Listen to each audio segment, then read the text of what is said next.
رسول اللہ صلی اللہ علیہ وسلم نے فرمایا، جو شخص اللہ کی راہ میں جہاد کے لیے نکلا، اللہ اس کا ضامن ہو گیا۔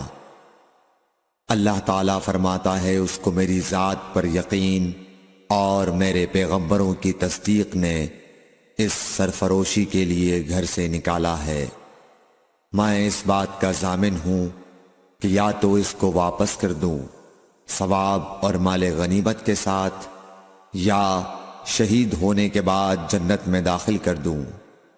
رسول اللہ صلی اللہ علیہ وسلم نے فرمایا، اور اگر میں اپنی امت پر اس کام کو دشوار نہ سمجھتا تو لشکر کا ساتھ نہ چھوڑتا، اور میری خواہش ہے کہ اللہ کی راہ میں مارا جاؤں، پھر زندہ کیا جاؤں، پھر مارا جاؤں، پھر زندہ کیا جاؤں، پھر مارا جاؤں۔